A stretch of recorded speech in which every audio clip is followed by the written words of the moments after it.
This is The Big Story presented by herbchambers.com. I'm Scott Helman, political editor of the Boston Globe. Today we have an interesting development in the 10th congressional district race between Jeff Perry, a state representative from Sandwich, and Bill Keating, the Norfolk district attorney.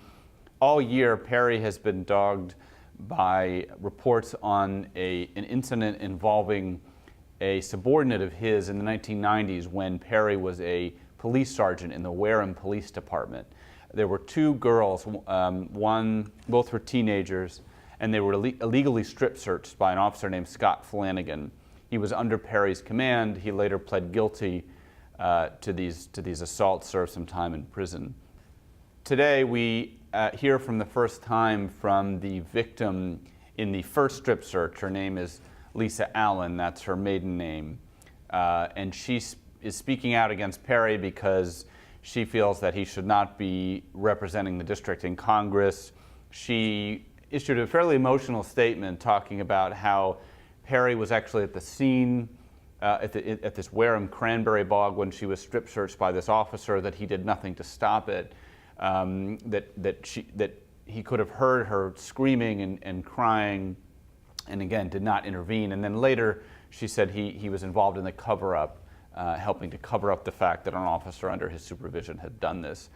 The potential problem for Perry in this case is that he has made conflicting statements about what actually happened that night and his role in these two strip search cases. In the case of Lisa Allen, the woman who just came out with this statement, Perry initially said that he was on scene when it happened and that nothing inappropriate occurred.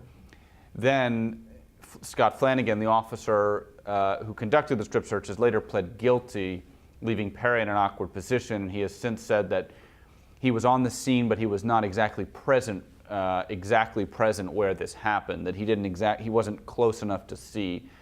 And the nature of the dispute now is clearly he was on scene, but was he right there when it happened?